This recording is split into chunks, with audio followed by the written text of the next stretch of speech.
여러분 안녕하십니까, 권순할입니다. 최근 국가정보원은 중앙선관위에 대한 합동보안점검 결과 유권자 명부와 개표 결과 조작 등 현재 대한민국 선거관리, 대한민국 투개표관리의 거의 모든 분야에서 기술적으로 조작이 가능한 것으로 확인됐다고 발표해 많은 국민에게 충격을 주었습니다. 이와 관련해 주간조선이 창간 특집으로 서울, 경기, 인천 등 수도권 유권자 1000명을 대상으로 여론조사를 실시한 결과 주요 선거의 선거조작 가능성을 걱정하는 국민 여론이 상당히 높은 수준으로 나타났습니다. 특히 현 윤석열 정부 집권 여당인 국민의힘 지지자, 이른바 보수 성향 국민의 절반 이상이 과거 선거에서 조작된 일이 있었을 것이라고 응답해 눈길을 끌었습니다. 이번 여론조사에서 과거 선거에서 외부 세력의 해킹으로 투개표가 조작된 일이 있었다고 생각하느냐고 물은 결과 조작 가능성을 의심한 답은 전체 응답자의 38.2%로 나타났습니다. 그리고 조작된 일은 없었을 것이라며 가능성이 없다고 생각하는 응답자는 48.9%로 10%포인트 정도 높았습니다. 여기에는 물론 더불어민주당 지지 성향 국민도 모두 포함한 개념입니다. 그러나 과거 선거에서의 조작 가능성에 대해서는 정당 지지층별로 상당한 차이를 보였습니다.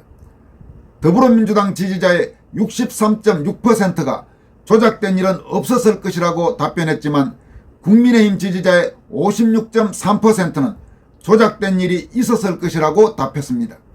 다시 말해서 가장 논란이 되고 있는 2020년 4.15 총선 등 과거 선거에서 국민의힘 지지층의 절반 이상, 거의 60% 가까운 국민의힘 지지층이 선거 조작이 있었을 것이라고 생각한다는 것입니다.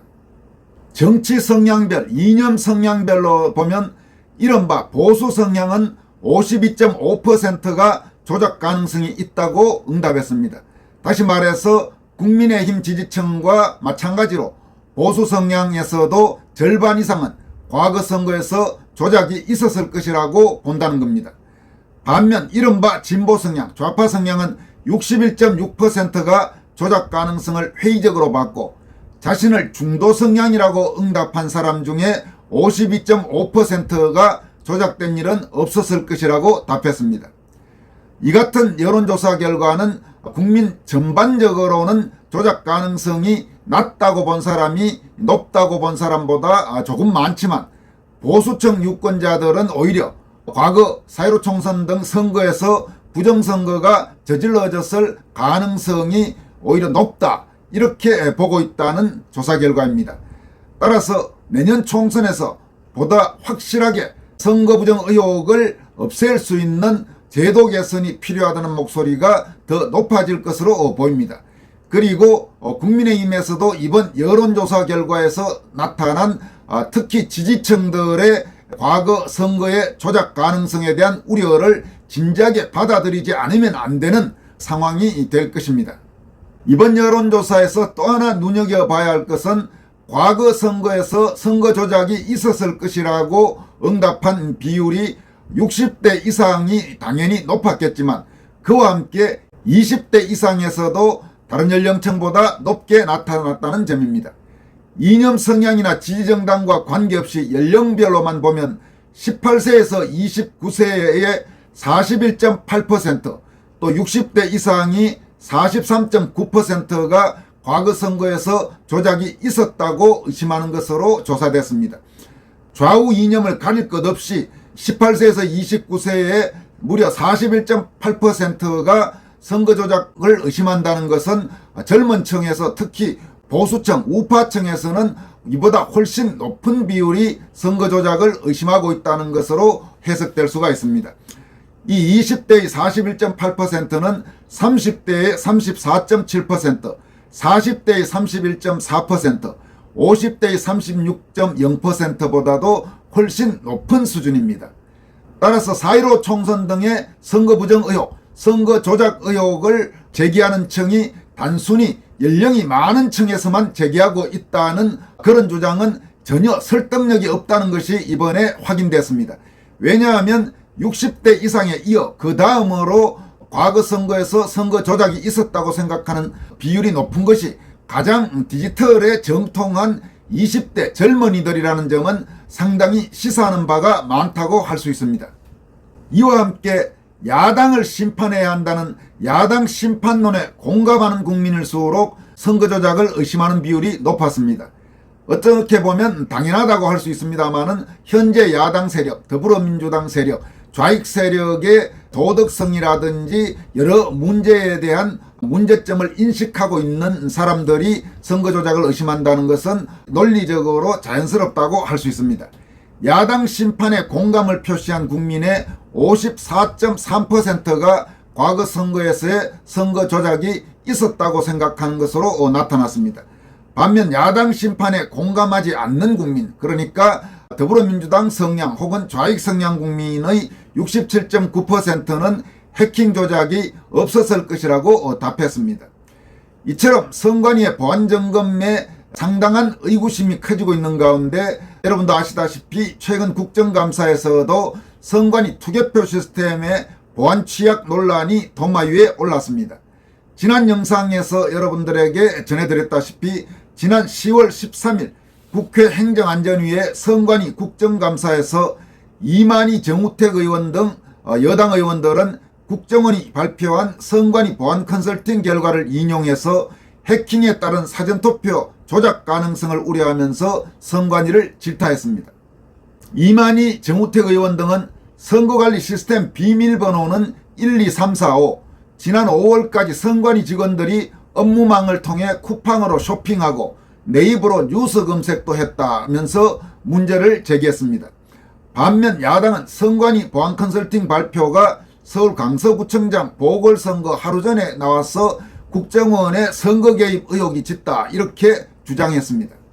주간조선의 이번 여론조사는 주간조선 창간 55주년을 맞아서 여론조사 전문기관 현대리서치에 의뢰해서 내년 4월 총선의 최대 승부처라고 할 수 있는 서울, 인천, 경기 등 수도권에서 실시한 여론조사입니다. 10월 13일과 14일 수도권 거주 18세 이상 1000명을 대상으로 전화 면접원 방식으로 여론조사를 실시했고 표본은 2023년 9월 행안부 주민등록 인구 통계 기준으로 성별, 연령별, 지역별로 할당 추출했으며 인구 비례에 따른 가중치를 부여했다고 합니다. 표본 오차는 95% 신뢰 수준의 오차 범위 플러스 마이너스 3.1%포인트, 응답률은 11.4%였다고 합니다. 한편 선거조작 의혹과 관련된 주간조선의 이번 여론조사 결과가 보도된 뒤 4.15 총선 국투본 상임대표인 민경욱 전 의원은 다음과 같이 밝혔습니다. 굉장한 소식입니다. 우리 아닌 기관에서 실시한 최초의 부정선거 관련 여론조사 결과입니다. 수도권 인구 가운데 부정선거가 있었다고 믿는 사람이 38.2%, 자신을 보수층이라고 밝힌 사람들 가운데는 52.5%였습니다. 그동안 우리가 의뢰한 조사에서는 32.3% 이후에 40%가 가장 높았는데 주간조선의 조사 결과가 그 중간에 위치합니다. 보수층의 경우 그동안의 우리 조사 결과는 54%와 60%였는데 주간조선의 조사 결과는 그보다 조금 낮은 52.5%로 나왔군요. 선거 조작이 있을 것으로 보는 사람이 얼마나 될 것이라고 생각하느냐고 주위 사람들에게 한번 물어보십시오. 자신이 부정선거를 믿건 믿지 않건 1 내지 3%일 것이라는 답을 가장 많이 들었습니다. 그러나 실상은 전 국민의 40% 가까운 사람이 부정선거가 있었을 것으로 생각한다는 사실이 복수의 여론조사 결과로 증명되고 있습니다. 우파 중에서는 부정선거가 있었다는 게 다수를 차지한 지는 오래됐습니다. 이렇게 밝혔습니다. 민경욱 전 의원은 이어서 별도의 소셜미디어 포스팅을 통해서 우파 가운데 부정선거를 믿는 사람들이 52.5%로 조사됐다. 이제 저울추가 기울었다. 자기가 소수라는 사실을 깨닫게 된 많은 사람들이 편안한 다수의 품으로 뛰어드는 현상이 촉발됨으로써 이제 부정선거를 믿는 우파들의 숫자는 급격히 늘어날 것이다 라고 밝혔습니다. 여러분, 민경욱 전 의원이 말한 대로 이번 주간조선의 선거조작에 관한 여론조사 결과는 상당히 중요한 의미를 갖고 있습니다. 물론 지금까지 몇 차례 국토본 등이 의뢰한 여론조사 결과가 나온 적은 있습니다만 아무래도 국토본 측에서 의뢰했고 하면 다수 국민에게 신뢰를 주기는 다소 미흡한 점이 없지 않았다고 할 수 있습니다. 그러나 이번에 주간조선 여론조사 결과는 4.15 총선 선거 부정 의혹 진상규명 운동을 벌인 측과는 전혀 관계없는 제도권 언론사에서 의뢰를 해서 실시한 여론조사입니다. 그런 여론조사에서 보수층 혹은 우파층 국민의 절반 이상이 과거에 선거 조작이 있었을 것이라고 생각한다는 응답은 대단히 큰 의미를 갖고 있습니다. 여론의 큰 흐름이 뭔가 과거 선거에서 이상한 일이 있었다고 생각하는 국민들이 이제 다수를 차지하기 시작했다는 이야기입니다. 당연히 국정원의 선관위 보안점검 결과에서 기술적으로 조작이 가능했다는 사실이 확인된 만큼 과연 현재의 선관위 저 시스템에서 과거에 선거를 치를 때 아무런 문제 없이 아주 깨끗하게 선거 관리를 했을 것이냐고 의심을 갖고 의혹을 갖는 것은 당연한 일이라고 할 수 있습니다. 이번 주간조선의 여론조사 결과는 거대한 여론의 변화, 민심의 변화를 보여준다는 점에서 4.15 총선 선거 부정 의혹 진상규명운동을 벌여온 많은 애국시민들, 많은 애국단체들로서는 상당히 고무적인 결과라고 할 수 있습니다. 이어서 전해드릴 소식은 박근혜 정부 후반기에 박근혜 정권을 무너뜨리기 위한 이른바 촛불 집회를 주도했던 강성 좌익단체들이 오는 11월 11일 서울 도심서 소위 윤석열 정권 퇴진 총궐기대회를 열겠다고 예고했습니다. 우파 성향 신생언론 매체인 트루스가디언의 양현희 기자가 취재해 보도한 트루스가디언 기사에 따르면 이른바 윤석열 정권 퇴진운동본부 준비위원회, 전국민중행동, 전국비상시국회의 추진위원회 등 전국 규모의 강성 좌익단체들은 지난 18일 서울 광화문 세종문화회관 앞에서 기자회견을 열고 다음 달 11일 그러니까 11월 11일 윤석열 정권 퇴진 총궐기대회를 개최한다고 밝혔습니다. 이들은 또 이달 20일부터 11월 10일까지 소위 윤석열 정권 퇴진 대행진단을 구성해 제주에서부터 서울까지 시민들을 직접 만나 윤석열 정권 퇴진을 위한 총궐기에 동참하도록 호소하겠다는 계획을 밝혔습니다. 윤석열 정권 퇴진 총궐기대회를 주도하는 세 좌익단체 가운데 윤석열 정권 퇴진운동본부 준비위원회는 지난 6월 27일 민노총과 전국농민의 총연맹, 전국여성농민의 총연합, 빈민해방실천연대 등을 중심으로 발족했습니다. 지난 7월부터 9월까지 못살겠다 갈아엎자 윤석열 정권 퇴진 범국민대회라는 집회를 3차례 개최했습니다. 박서군 준비공동대표는 윤석열 정권 1년 반 동안 민주주의는 파괴되고 민생은 파탄났으며 평화는 위협당하는 심각한 역주행의 상황이 벌어지고 있다면서 이 같은 작태를 그대로 두고 볼 수 없는 상황이라고 주장했습니다. 이 박서군이라는 사람은 지금까지 비자파 정권이 들었을 때마다 무너뜨리기 위한 여러 움직임이 있을 때 항상 전면에 나섰던 바로 그 사람 중에 한 명입니다.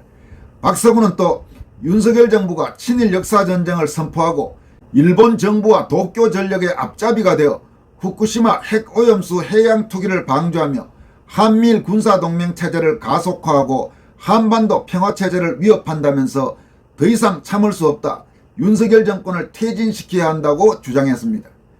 또 준비 공동집행위원장인 전종덕 민노총 사무총장은 11월 11일 퇴진 총궐기대회가 윤석열 정권 퇴진의 신호탄이 될 수 있도록 준비하고 있다고 주장했습니다. 전국민중행동이라는 단체는 박근혜 정부 퇴진의 도화선이 되었던 소위 촛불 집회를 일으킨 민중총궐기 투쟁본부의 후신입니다. 민노총, 민주화운동 정신개성국민연대, 노동전선, 전국농민의 총연맹, 조국통일범민족연합 남측본부, 민주노점상 전국연합, 국민주권연대 등 좌파 진영 52개 단체들의 연합체로 주축은 민노총입니다. 또 민중총궐기 투쟁본부는 2016년 10월 29일 서울 종로 청계광장에서 1차 촛불 집회를 개최했습니다. 이후 5개월간 소위 촛불 집회를 이어가며 박근혜 정부를 몰아내고 문재인 정부를 세운 좌익 문재인 정권의 1등 공신단체 중의 하나다, 이렇게 불리기도 한답니다. 이들은 2018년 5월 민중공동행동으로 이름을 바꿨으며 2022년 1월 15일 좌익 진영의 상설적 연대투쟁체로 발족했습니다. 소위 전국 비상시국회의 추진위원회는 지난 1월 19일 100여 명의 좌익 원로들의 제안으로 소위 검찰 독재, 민생 파탄, 전쟁 위기를 막기 위한 비상시국회의라는 명칭으로 시작됐습니다. 지난 5월 4일에는 전국 비상시국회의 추진위원회로 공식 발족했습니다. 정혜랑 전국 비상시국회의 추진위원회 조직위원장은 이날 기자회견에서 과거를 팔아먹은 자 현재도 미래도 팔아먹는다. 설마 할 일이 아니다. 이제 독도까지 빼앗길 날이 오지 않으리라는 보장이 없다면서 하루가 멀다고 전쟁의 위기를 불러일으키는 윤석열 정권을 물러나게 하려는 지금이 바로 비상시국이라고 주장했습니다. 한편 이들 단체에는 윤석열 정권 퇴진 총궐기 대회와 관련해 12대 주장을 펼쳤는데, 이 주장을 한번 들여다보면 이들이 어떤 성격의 집단인지가 한눈에 들어온다고 할 수 있습니다. 이들이 내세운 윤석열 정권 퇴진 총궐기 12대 주장은 일본 해고염수 해양투기 허용 윤석열 정권 퇴진하라, 노동자 농민 빈민 민중 다 죽이는 윤석열 정권 끝장내자, 농업파괴 농민 말살 윤석열 정권 퇴진하라, 민생 파탄 재벌 정권 윤석열 정권 퇴진하라, 물가 폭등 서민 중소상인 다 죽는다 윤석열 정권 퇴진하라, 언론장악 집시법 개혁 윤석열 정권 퇴진하라, 검찰 독재 민주파괴 윤석열 정권 퇴진하라, 전쟁위기 평화파괴 윤석열 정권 퇴진하라, 강제동원 굴욕해법 자유대 한반도 진출 윤석열 정권 퇴진하라, 미일 이익위에 주권 내팽개친 윤석열 정권 퇴진하라, 여성가족부 폐지 강행 윤석열 정권 퇴진하라, 성소수자 인권 파탄 윤석열 정권 퇴진하라, 이런 12대 주장입니다. 여러분, 물론 윤석열 정권에 대해서는 자유우파 성향 국민들 중에도 이런저런 불만이 적지 않습니다. 가령 4.15 총선 선거 부정 의혹과 관련돼서 왜 제대로 수사를 하지 않느냐, 이런 부분들에 대한 불만 같은 것이 꽤 있는 것이 현실입니다. 그러나 적어도 이런 강성 좌익 세력들이 주장하는 윤석열 정권 퇴진은 전혀 그 속내가 다릅니다. 바로 박근혜 대통령을 몰아낸 거짓과 광기의 촛불을 다시 한번 재현하겠다는 의도가 너무나 명백한 행동인 것입니다. 우파 성향 국민들 중에 이런저런 이유로 윤석열 정권이 마음에 들지 않는다고 해서 대한민국을 아예 통째로 무너뜨릴 강성 좌익 세력의 정권 퇴진 요구와 같은 식의 인식과 행동을 해서는 그건 곤란하다, 이렇게 생각합니다. 여기까지 하겠습니다. 고맙습니다.